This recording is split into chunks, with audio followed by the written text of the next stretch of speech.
Hello, everyone, and welcome to another Flower Power Live. Let me describe our plant of the week. Its long, strong stem spans across a wide area and it drops its blooms and seeds as an offering of beauty. Her flowers are like a full breast of milk hanging down to nourish all. This poetic description, written by grandparents of the forest, Flower Essences, creates this beautiful image of our plant of the week, which is Solomon's seal. Its many uses, however, don't specifically include helping with breast milk production. However, it is an essential plant in my own home medicine chest. Hi, I'm Allison from the Well Cultivated Life, and thank you for joining me for another plant journey through the kingdom or queendom or whatever you want to call it, where all the plants reside here with us. Now, Solomon's seal is a member of the lily family, and there's about 50 species that grow in the northern hemisphere, Asia, Europe, and North America. And the primary species where I live that most people use for medicinal use or plant in their gardens is the Polygonatum biflorum, and it likes to grow in woodlands, particularly in hardwood forests where it has a nice rich soil from all of the leaves accumulating and building up nutrients in the soil. It does love partial shade, and because of its native um, habitat, and it does really well in tended gardens as well, unlike some of the more forested rare plants such as golden seal, for example. Again, it needs a shady area. I have some golden seal. I have two varieties, and mine are growing out in my shade garden underneath some trees, and they're very happy out there. So in the wild, the plants can be small, but when they're in a garden, they can really grow a nice, beautiful rhizome. Well, let me share some pictures. So there are different varieties, and this is a picture of this variegated version. Now, I'm not sure that I have some of this and I have some of the regular green leafed variety. I'm not sure if this is a horticulture variety or if it's just another species, another wild species. But unfortunately, the regular variety, this green, with these beautiful um, flowers hanging down, is absolutely loved by the deer that come tromping through my yard. And for the last few years, they've eaten it down to nothing, the poor things. And so, luckily, they don't like the variegated one. So I still get to have some Solomon seal. Now, it's delicious indeed, especially these little flowers right here. These beautiful bell shaped flowers. You can just simply pluck one of these off and give it a bite. And it's so good. It tastes like a fresh spring pea, but like way better than that. Way better. And I remember the first time a friend of mine brought these to a potluck and put a bouquet on the table and started plucking these off, and we all started eating them, and I was hooked. I was totally hooked. I had not known before that time that the flowers were edible. Now, I'm still chewing my flower. Um, now, the root, the rhizome of the plant, which looks like this, is also used medicinally. And unfortunately, while it's not officially on the endangered species list, it is susceptible to poachers. So these are people that just go out and dig up whatever they want out of the woods, take it down to be sold for medicine making. This is how golden seal became endangered. So at this time, it's not endangered, but it is susceptible to that. And so hopefully enough awareness. It's really important to be aware to make sure that people aren't depleting our woodlands of these beautiful plants. All right. So, the back to my pictures. So this again is a nice picture. And then one of the things, even though the flowers and the root are usable, the berries are toxic and should not be eaten. You can just let those fall to the ground and make some more beautiful plants for you. And this is what a stand would look like in the wild. So if you were a poacher and you came along and said, wow, look at all these Solomon seals, and poachers will dig up every single plant. That's what they do, as opposed to just taking a few of the biggest rhizomes and leaving the rest to continue the population. They just don't understand the ecology. Now, there is a look-alike, and it looks so much alike, it's called false Solomon seal. And this Solomon seal is easy to distinguish, however, if you look closely at the difference between the flowers. And so on the left or in the middle, you'll see the Solomon seal flower comes straight off the tip of the stalk, whereas the true Solomon seal has these bell-shaped flowers that hang down underneath. And luckily, their uses are pretty much the same. So if you did accidentally harvest that, it's still edible and still safe to use.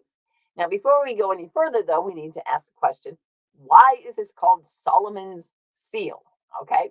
Well, it turns out that King Solomon, one story about him was that he received a seal, like a stamp, that was used to sign these different, or not sign, but to seal these commands to different types of good and evil spirits.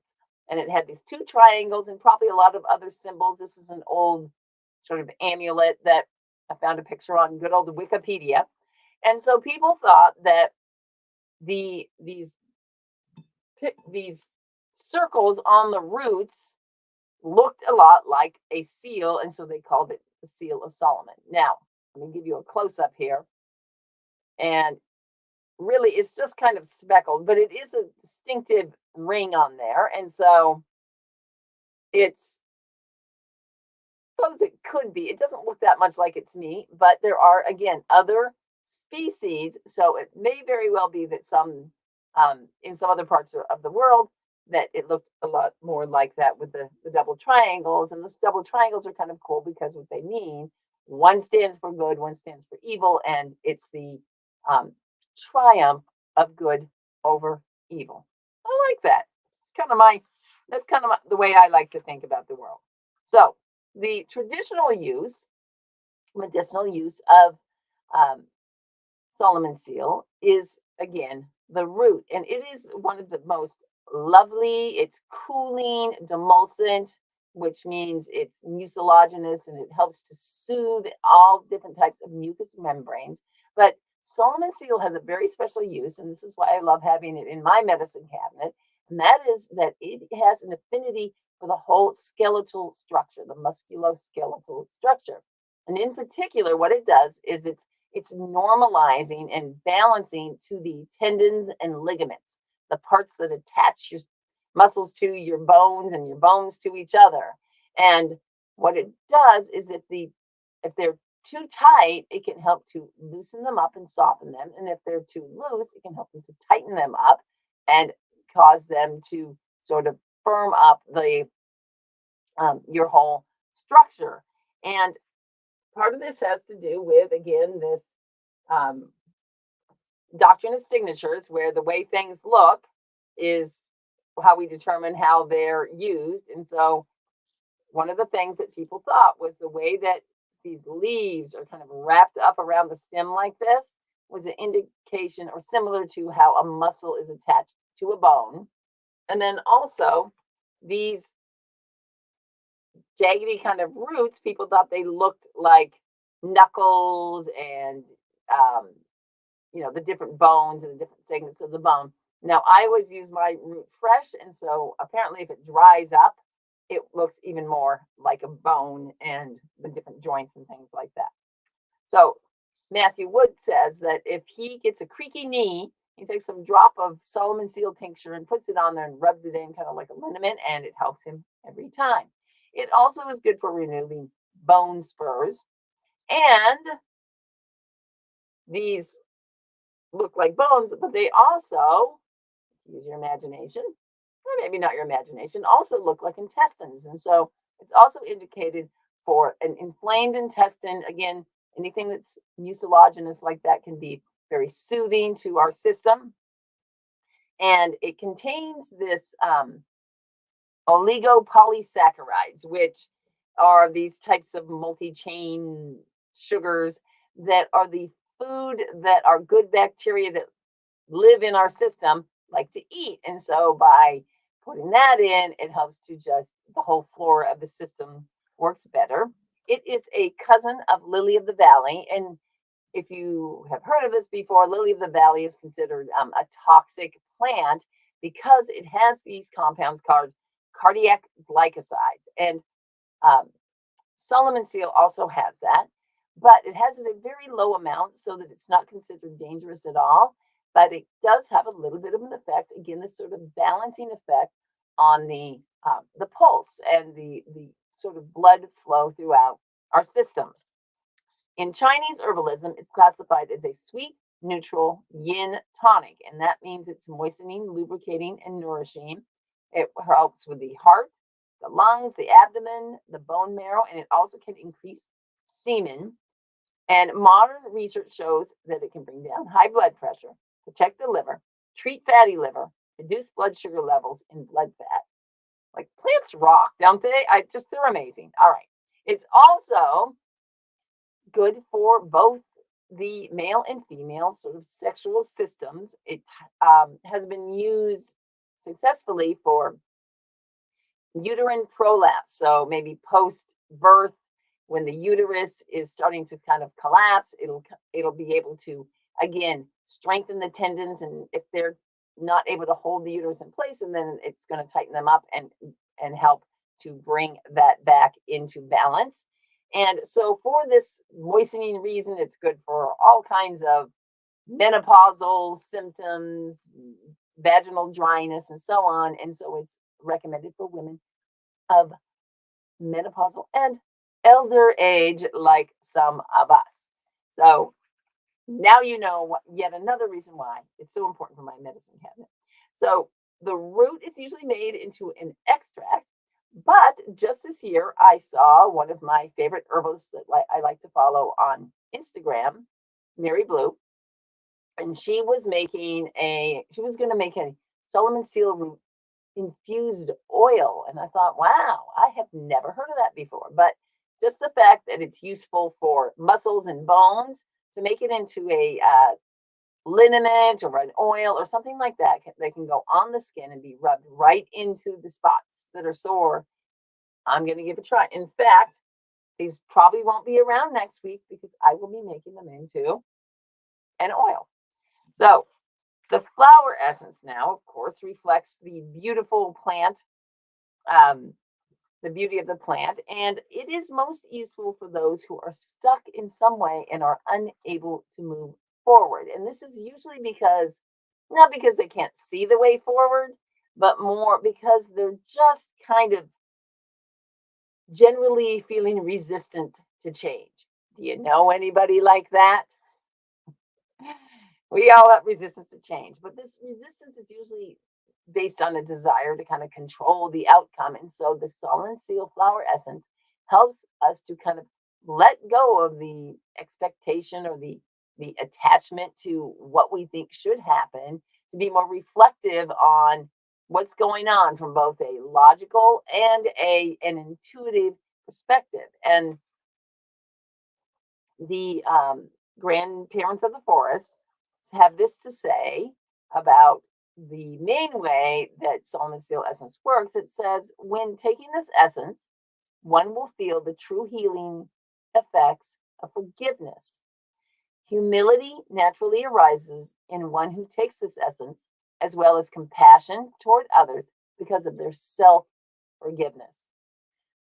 What better way to be able to move forward than to forgive ourselves for anything that happened back there right now and just say, I'm letting it all go and I can move forward. So I just love that beautiful essence. Now, this week, our oracle card is from the Akashic Oracle. I did not have a Solomon Seal card in particular.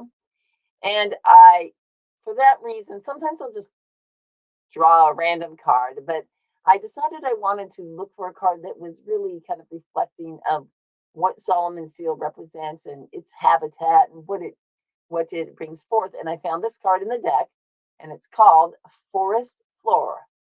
And I thought that's so perfect because that's exactly where Solomon Seal likes to grow. And here are the words on the card. There is magic deep in the woods. It is here that the elves and fae tend the fire of transformation. Can you hear them calling you home? Sink your toes into the damp moss and dark soil. Rest your back against the bark of a wizened tree. Close your eyes and hear what the forest flowers have to say. What worn out old stories are ready to be laid to rest? What new song is ready to be sung? Dance a while with the forest folk until your spirit is renewed and your light is restored. And I cannot tell you how desirable that sounds to sink my toes into damp moss and dark soil. What a so restorative image that is, just like the uh, medicine of Solomon Seal. So now Solomon Seal is working on these whole system level. It's working on our entire musculoskeletal system, without which we would have no form. We'd be a blob of stuff, right? And so this structure of ours takes the brunt of our everyday life. It's battered and bruised, and we often do not take the time to restore our physical system, especially we don't really think about the bones and tendons until we get an injury of some sort, right?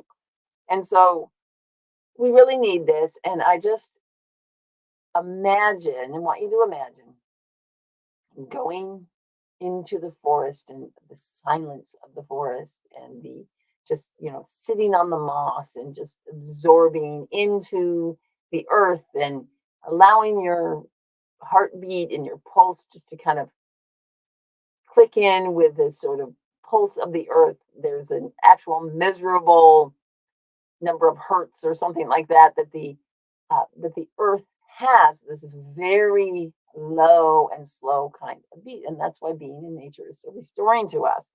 And so whether you believe in fairies and elves, or whether you're more into butterflies and bees, it's all just part of this kind of whimsical part of nature, and tapping into that and just allowing things to sort of happen at that slow pace around you is just going to be incredibly restoring. So I love an afternoon digging in the garden, and that is also rejuvenating for me. But usually when we're out there, we got a plan, right? We're going to move this plant, we're going to dig this weed. And so that's different than just allowing yourself to be in a forest. Or so if you don't have a forest and you just have a park, or even in your backyard, maybe this week try going out and just taking some time, just sit without doing. I know it's hard for some of us, myself included. Just sit without doing and just kind of allow yourselves to slow down, restore your bones, and see how that feels this week. So that is our message from Solomon Seal this week. I'm going to go pluck some of these, have them on my salad. And if you have Solomon Seal in your yard, now you know that the flowers are edible. Thank you for joining me. If you're watching on YouTube, be sure to like and subscribe to my channel. Thanks, everybody. Have a great week.